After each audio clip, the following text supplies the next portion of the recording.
श्रेणी आज फिर एक नए टॉपिक के साथ आप सभी का अपने YouTube चैनल पर हार्दिक स्वागत करता हूं। आज का हमारा टॉपिक है समरूप आवेशित गोलीय कोश के कारण विद्युत क्षेत्र। यानी हमें समरूप आवेशित गोलीय कोश के कारण क्या ज्ञात करनी है? विद्युत क्षेत्र की तीव्रता, वो भी किससे? गाउस के नियम की सहायता से। यानी हमें गाउस के नियम के अनुप्रयोग चल रहे हैं, उनके अंदर हमारा एक फोर्थ अनुप्रयोग है समरूप आवेशित गोलीय कोश के कारण विद्युत क्षेत्र या विद्युत क्षेत्र की तीव्रता। तो देखो सबसे पहले क्या करते हैं, एक गोलीय कोश लेते हैं, एक गोलीय कोश, ये हो गया गोलीय कोश। आज क्या क्या समरूप आवेशित है, तो इसे समरूप आवेशित करने के लिए इसे क्या करते हैं? प्लस क्यू आवेश देते हैं, प्लस क्यू आवेश देते हैं। तो सतत आवेश वितरण के अनुसार यह प्लस क्यू आवेश इसके संपूर्ण पृष्ठ पर, इसकी सतह पर एक समान रूप से वितरित हो जाता है। हमने क्या किया, एक कैपिटल आर त्रिज्या का गोलीय कोश लिया, आगे में समरूप आवेशित है तो उसे आवेशित करने के लिए प्लस क्यू आवेश दिया, जो कि सतत आवेश वितरण के अनुसार इसके संपूर्ण पृष्ठ पर एक समान रूप से वितरित हो जाता है। तो क्या लिख सकते हैं हम इसमें कि चित्र अनुसार कैपिटल आर त्रिज्या का, चित्र अनुसार कैपिटल आर त्रिज्या का एक गोलीय कोश है। चित्र अनुसार कैपिटल आर त्रिज्या क्या है? गोलीय कोश, यानी खाली गोला है जिस पर प्लस क्यू आवेश स्थित है, या फिर जिसे प्लस क्यू आवेश से आवेशित किया गया है, जिसे प्लस क्यू आवेश से आवेशित किया गया है। आप विद्युत क्षेत्र की तीव्रता निकालनी है गोलीय कोश कारण, वो भिन्न भिन्न स्थिति पर निकालनी है। तो देखो नंबर एक स्थिति लेते हैं क्या, गोले के बाहर, गोले के बाहर, गोले के लिए बाहर के लिए कंडीशन देते हैं स्मॉल आर ग्रेटर देन कितना? Capital r. यानी गोले के बाहर या small r greater than capital r पर विद्युत क्षेत्र, विद्युत क्षेत्र ज्ञात करते हैं। तो हमने देखो क्या किया, कैपिटल आर त्रिज्या का गोला ले रखा है। आप देखो क्या करते हैं, इसके केंद्र बिंदु O से स्मॉल आर दूरी पर, या फिर गोले को चेंज करते हैं, देखो नीचे बनाते हैं। हम कर रहे हैं गोले के बाहर small r greater than capital r पर विद्युत क्षेत्र की तीव्रता। तो देखो क्या करते हैं भाई, एक गोलीय कोश बनाते हैं, एक गोलीय कोश हो गया, त्रिज्या कितनी है उसकी? कैपिटल आर, वही प्लस क्यू आवेश से आवेशित किया गया है। तो क्या देते हैं, संपूर्ण सतह पर या पृष्ठ पर प्लस क्यू आवेश। अब हमने कहा कि इस गोले के बाहर निकालना है, तो गोले के बाहर इसके केंद्र बिंदु O से स्मॉल आर दूरी पर क्या लेते हैं? बिंदु P लेते हैं, एक बिंदु P, जिस पर क्या ज्ञात करते हैं? विद्युत क्षेत्र की तीव्रता। अब बिंदु P पर क्या रखें? प्रेक्षण आवेश। देखो अपने पास आवेश है मूल बिंदु, यहां से क्या कारण बिंदु P पर विद्युत क्षेत्र तीव्रता कहां होगी? बाहर की। हमने कहा गाउस के नियम के अनुप्रयोग में, या गाउस के नियम के अनुप्रयोग से जब विद्युत क्षेत्र की तीव्रता ज्ञात करते हैं तो एक बंद काल्पनिक पृष्ठ की क्या करते हैं? कल्पना। तो भाई यहां पर बिंदु P के लिए एक स्मॉल आर त्रिज्या के बंद गोलीय पृष्ठ की क्या करते हैं? कल्पना करते हैं। ये बंद गोलीय पृष्ठ की कल्पना होगी। अब इस बिंदु P पर क्या करनी है? विद्युत क्षेत्र की तीव्रता ज्ञात करनी है। तो यहां पर एक अल्पांश भाग लेते हैं, यहां पर क्या लेते हैं? एक अल्पांश भाग। अल्पांश भाग क्या लेते हैं भाई? डी है, और वो भी इधर ही होगा, एक ले लिया अल्पांश भाग डी।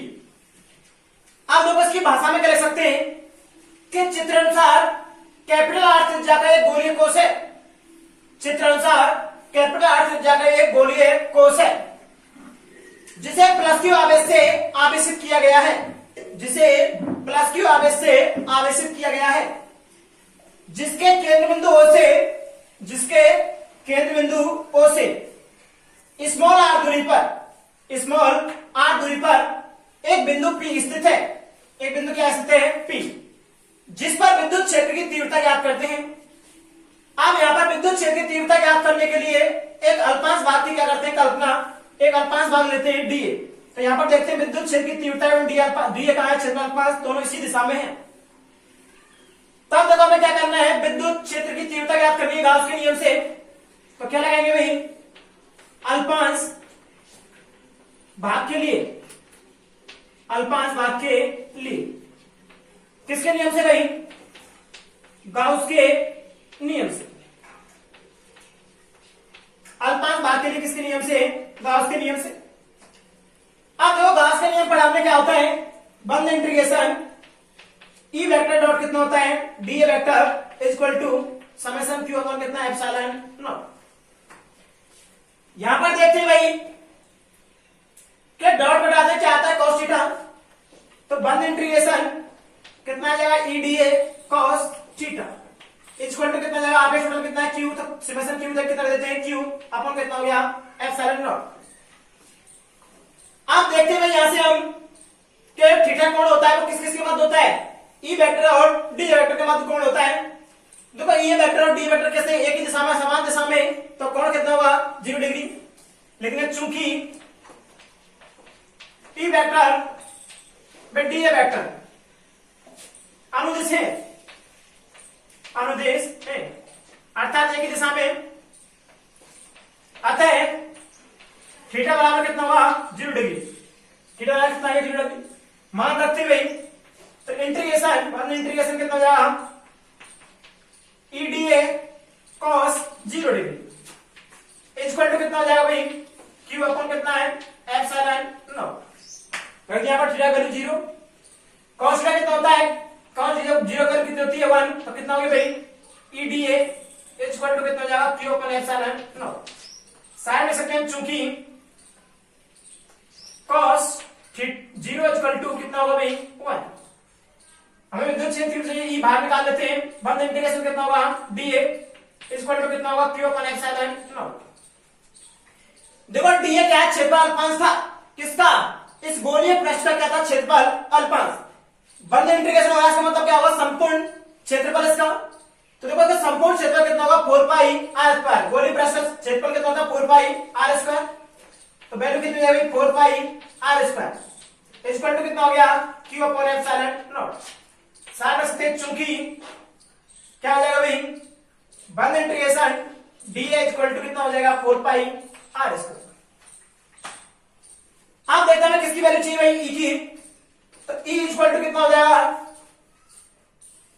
q अपॉन 4 पाई r स्क्वायर कितना हो जाएगा एप्सिलॉन नॉट। तो देखो हम जानते हैं 1 अपॉन 4 पाई एप्सिलॉन नॉट क्या होता है k, तो क्या लिख सकते हैं इसको e बराबर k, q अपॉन कितना हो जाएगा r स्क्वायर। ये बाहर निकला है तो क्या लिख सकते हैं e आउट, यानी e आउट गोले के बाहर विद्युत क्षेत्र की तीव्रता कितनी होगी भाई, e आउट बराबर k q upon r square. हमने फर्स्ट कंडीशन निकाली गोले के बाहर यानी small r greater than capital R पर विद्युत क्षेत्र की तीव्रता। तो देखो हमने क्या किया, एक कैपिटल R त्रिज्या का गोलीय कोष था जिसके केंद्र बिंदु O से उसके बाहर एक बिंदु P लिया जिस पर क्या ज्ञात करनी विद्युत क्षेत्र की तीव्रता। विद्युत क्षेत्र की तीव्रता ज्ञात करने के लिए हमने एक बंद पृष्ठ क्या की कल्पना, जिस पर देखो डी है विद्युत क्षेत्र की तीव्रता बाहर के समान दिशा में, तो अल्पांश भाग से निकालते हैं, अल्पांश भाग माना डी है, तो पहले अल्पांश भाग के कारण क्या निकालते हैं विद्युत क्षेत्र की तीव्रता। तो अल्पांश भाग के लिए गाउस के नियम लगाते हैं, तो अल्पांश भाग के लिए गाउस के नियम से देखो बंद integration vector dot d vector equal to कितना आता है q upon epsilon naught. Dot को हटाते क्या आता है cos थीटा, अधिक गुणा करते हैं cos थीटा कर दिया बराबर कितना हो गया q अपॉन एप्सिलॉन नॉट। यहां पर थीटा कोण किसके मध्य होता है, e वेक्टर पे है d वेक्टर के मध्य। हमने देखा e वेक्टर में d वेक्टर दोनों कैसे समान दिशा में, अर्थात e वेक्टर में d वेक्टर कैसे अनुदिश, अतः थीटा बराबर कितना हो जाएगा 0 डिग्री। आप क्या करते हैं वैल्यू रखते हैं यहां पर भाई, थीटा की वैल्यू 0 रख दी तो cos 0 मान वैल्यू कितनी होती है 1, तो बंद integration e ds equal to कितना होगा q upon epsilon naught. Side में दिया चूंकि थीटा cos 0 इक्वल टू कितना है 1।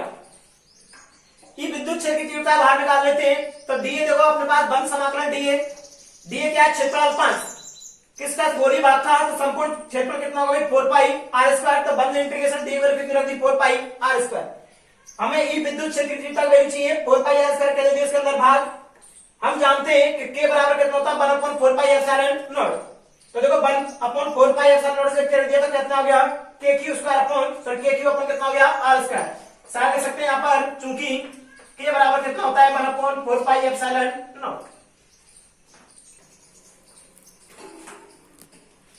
तो देखो फर्स्ट कंडीशन निकाली हमने गोले के भार, विद्युत क्षेत्र तीव्रता निकाली। अब सेकंड निकालते भाई गोले के पृष्ठ पर, गोले के या गोलीय कोश के पृष्ठ, गोलीय कोश के पृष्ठ यानी स्मॉल आर इक्वल टू कितना होगा कैपिटल आर, यानी गोलीय कोश के पृष्ठ पर यानी स्मॉल आर बराबर कितना कैपिटल आर पर क्या ज्ञात करनी है विद्युत क्षेत्र की तीव्रता। तो देखो क्या करते हैं भाई, हम गोलीय कोश बनाते हैं। ये क्या हुआ गोलीय कोश,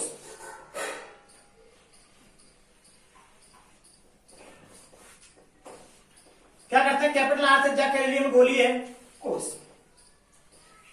भाई आवेश सीधे तो क्या लेते हैं प्लस क्यू आवेश,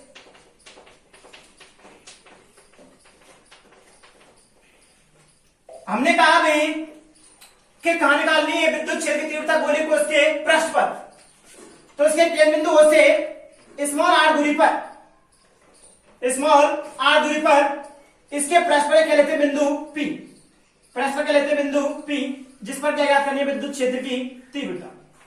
क्या ज्ञात करनी है विद्युत क्षेत्र की तीव्रता।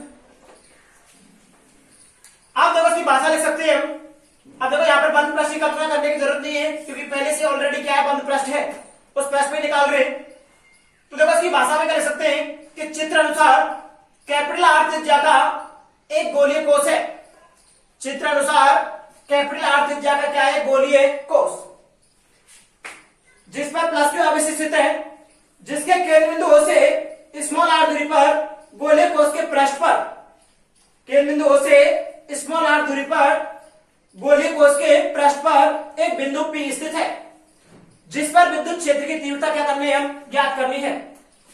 तो देखो डेरिवेशन के लिए क्या जाएगा, जो हमने बाहर निकाली उसके लिए स्मॉल आर की जगह कितना जाएगा कैपिटल आर, क्योंकि पृष्ठ के लिए स्मॉल आर बराबर कितना जाएगा कैपिटल आर। तो लिखिए भाई गोलीय उसकी समान डेरिवेशन करने की जरूरत नहीं है, केवल बाहर निकाला उसके लिए उसमें अंदर क्या कर देते हैं गोलीय कोश के पृष्ठ के लिए स्मॉल आर बराबर कितना जाएगा कैपिटल आर।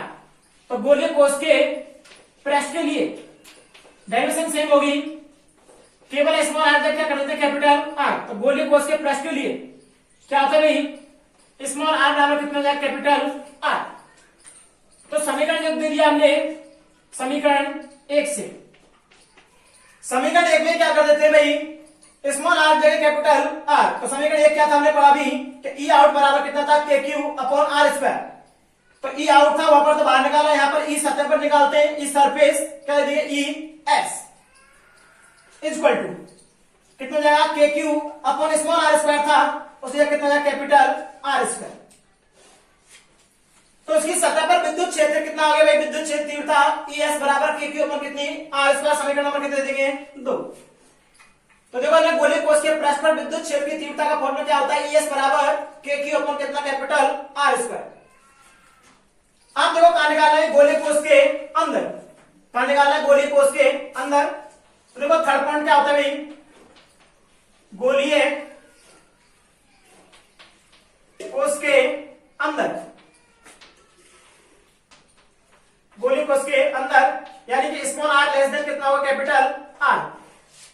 गोलीय कोश के अंदर या कंडीशन क्या होगी स्मॉल आर लेस देन कितना होगा कैपिटल आर, उस पर क्या करनी है भाई विद्युत क्षेत्र की तीव्रता ज्ञात करनी है। क्या करते हैं भाई वही कैपिटल आर त्रिज्या का गोलीय कोश बनाते हैं। क्या हो कैपिटल आर त्रिज्या का गोलीय कोश, वही प्लस क्यू आवेश से आवेशित किया गया है, तो प्लस क्यू आवेश दे दें जो उसके संपूर्ण पृष्ठ पर क्या हुआ एक समान रूप से वितरित। अब हमने कहा कि गोलीय कोश के अंदर निकालना है, यानी इसके अंदर स्मॉल आर दूरी पर क्या मान लेते हैं बिंदु P, एक बिंदु क्या मान लेंगे भाई P, ये बिंदु P है, इस पर क्या ज्ञात करनी है विद्युत क्षेत्र की तीव्रता। अंदर विद्युत क्षेत्र की तीव्रता ज्ञात करेंगे तो क्या करेंगे बंद गोलीय पृष्ठ की कल्पना करते हैं। तो ये डॉट डॉट से हमने क्या कर दिया बंद काल्पनिक पृष्ठ की कल्पना की। इसकी भाषा में क्या लिख सकते हैं कि चित्र अनुसार कैपिटल आर त्रिज्या का एक गोलीय कोश है, चित्र अनुसार कैपिटल आर त्रिज्या क्या गोलीय कोश। जिसमें प्लस क्यू आवेश से आवेशित किया गया है, जिसके केंद्र बिंदु O से स्मॉल r दूरी पर गोले के अंदर, केंद्र बिंदु O से स्मॉल r दूरी पर गोले के अंदर एक बिंदु P स्थित है, जिस पर विद्युत क्षेत्र की तीव्रता ज्ञात करते हैं। आप देखो अंदर विद्युत क्षेत्र की तीव्रता ज्ञात करते हैं किसके नियम से? गाउस के नियम से। तो देखो क्या करेंगे, गाउस का नियम लगाएंगे, गाउस के नियम से। देखो गाउस के नियम से विद्युत क्षेत्र की तीव्रता ज्ञात करते हो, क्या होगा गाउस का नियम? 1 integration E vector dot dA vector is equal to कितना होगा भाई? समेशन Q अपॉन कितना होगा? Epsilon naught. देखो summation Q upon epsilon naught होता है, तो देखो आप याद रखिए, क्या हो जाएगा भाई? गोलीय चालक के अंदर आवेश कितना होता है? 0। हम जानते हैं, लिख दी भाई, गोलीय कोष के अंदर, गोलीय कोष के अंदर समेशन Q बराबर कितना होगा? 0। अतः 1 integration E vector dot dA vector is equal to कितना होगा? 0। भाई summation Q upon epsilon naught कितना होगा भाई? ये 0 हो जाएगा। तो देखो अगर भाई इसका मान किसके बराबर हो गया? 0 के बराबर मान लेते सीधा ही। अब देखो यहां पर क्षेत्रफल अल्पहांश dA naught is equal to कितना होगा? 0। यानी यहां क्षेत्रफल अल्पहांश तो 0 हो नहीं सकता, dA अल्पहांश वेक्टर नॉट इक्वल टू कितना होगा? 0। अतः क्या होगा भाई? E n बराबर कितना हो जाएगा? 0। यानी जो अंदर विद्युत क्षेत्र की तीव्रता होगी E n, वो कितनी हो जाएगी? 0। कहने का मतलब है गोलीय कोष के अंदर विद्युत क्षेत्र की तीव्रता कितनी हो जाती है? 0। समीकरण नंबर कितना आ गया? 3। ये देखो हमने 3 जगह गोलीय कोष का विद्युत क्षेत्र की तीव्रता निकाली, E आउट निकाली गोले के बाहर। उसका फॉर्मूला क्या था भाई? KQ upon R square. इसको दिया हमने समीकरण नंबर फर्स्ट। गोले की सतह पर पृष्ठ पर निकाला, ES बराबर कितना हो गई? KQ अपॉन कितना हो गया? R square. समीकरण दिया था इसको 2। गोले के अंदर निकाली, E बराबर कितना? 0। समीकरण नंबर कितना दिया इसको? 3। अब हमें क्या करना है कि क्वेश्चन कहा जाता है कि समरूप आवेशित गोलीय कोष के कारण विद्युत क्षेत्र की तीव्रता दूरी के अनुसार किस प्रकार परिवर्तित होती है। यानी विद्युत क्षेत्र की तीव्रता है वो अलग अलग दूरी के अकॉर्डिंग किस प्रकार परिवर्तित होती है, यानी बाहर कैसे परिवर्तित होती है, परस्पर कैसे होती है और अंदर कैसे होती है, वो बतानी है हमें। तो क्या करते हैं भाई, हम E बाय R के मध्य आरे बनाते हैं। E बाय R के मध्य क्या बनाते हैं? आरे। तो देखो क्या करते हैं कि E और R के मध्य आरे बनाते हैं। ये विद्युत क्षेत्र की तीव्रता लेते हैं क्या? E। भाई एक्सिस पर, एक्स अक्ष पर क्या लेते हैं भाई? हम दूरी लेते हैं R। ये मूल बिंदु हो गया O। तो देखो हमें विद्युत क्षेत्र की तीव्रता दिखानी बोली है, कोष के कारण किस प्रकार परिवर्तित होती है। तो मान लेते हैं गोलीय कोष का पृष्ठ, एक मान लेते हैं गोलीय कोष का पृष्ठ है, यानी सतह। देखो यहां पर क्या हो जाएगा? स्मॉल r बराबर कितना होगा? Capital R। गोलीय कोष का पृष्ठ है, तो बिंदु लेते हैं स्मॉल r दूरी पर, वो कहां होगा? पृष्ठ पर। आप देखते हैं भाई गोलीय कोष के बाहर विद्युत क्षेत्र की तीव्रता कितनी होगी? कि E और R के मध्य संबंध देखो कैसा है? व्युत्क्रमानुपाती। और हम जानते हैं जब व्युत्क्रमानुपाती का साइन होता है तो ग्राफ एक्सपोनेंशियल बनता है। ग्राफ किस प्रकार बनता है भाई? एक्सपोनेंशियल। यानी E व्युत्क्रमानुपाती कितना है, या E आउट व्युत्क्रमानुपाती कितना? 1/r square. ये क्या हो जाएगा? ES पृष्ठ पर। देखो पृष्ठ पर त्रिज्या क्या होती है उसकी? कैपिटल R है, गोलीय कोष की पृष्ठ त्रिज्या कैसे होगी? न्यूनतम। तो जब त्रिज्या न्यूनतम होगी तो विद्युत क्षेत्र की तीव्रता कैसे होगी? अधिकतम। तो उसके पृष्ठ पर विद्युत क्षेत्र की तीव्रता कैसे होगी? अधिकतम। उसके बाद में दूरी बढ़ती जाएगी, जब दूरी बढ़ेगी तो विद्युत क्षेत्र की तीव्रता का मान कैसे होगा? कम। तो विद्युत क्षेत्र की तीव्रता का मान दूरी के साथ क्या होता है? एक्सपोनेंशियल तरीके से कम होता जाता है। अब देखते हैं गोलीय कोष के अंदर, अंदर कितनी भाई? 0। तो अंदर 0 है, तो लिख दी भाई E बराबर कितना हो जाएगा? 0। जब 0 है तो विद्युत क्षेत्र की तीव्रता नहीं होगी। तो देखो इधर भाई हमने विद्युत क्षेत्र की तीव्रता गोलीय कोष के कारण वो दूरी के अनुसार किस प्रकार परिवर्तित होती है। देखते हुए गोलीय पृष्ठ पर कैसे होती है? अधिकतम। गोलीय कोष के पृष्ठ के बाहर कैसे होती जाती है, कम होती जाती है दूरी के साथ, और अंदर हमेशा कितनी होती है, 0। कई बार यह भी पूछ लिया जाता है कि गोलीय कोष के केंद्र पर विद्युत क्षेत्र की तीव्रता कितनी होती है। देखो केंद्र पर भी कितनी होगी भाई, 0। केंद्र पर कितनी होगी, 0। तो ये इस प्रकार हमें गाउस के नियम के अनुप्रयोग पढ़े 4। अगली क्लास में पढ़ेंगे हम अचालक, गोलाय, समरूप आवेश से उसके कारण क्या पढ़नी, विद्युत क्षेत्र की तीव्रता। तो एक बात और, अच्छी स्टडी करने के लिए रोज की रोज पढ़ना जरूरी है, यानी डेली बेसिस पे पढ़ो, तभी आगे का कुछ समझ में आएगा, क्योंकि हर आगे का क्या होता है, पीछे की क्लासों से लिंक होता है। तो डेली बेसिस पे क्लासेस पढ़ें, और हमारी नई वीडियो के अपडेट के लिए हमारे चैनल को सब्सक्राइब कर लें, ताकि आपको हमारी वीडियो आप तक पहुंचने के लिए कोई प्रॉब्लम ना हो। धन्यवाद।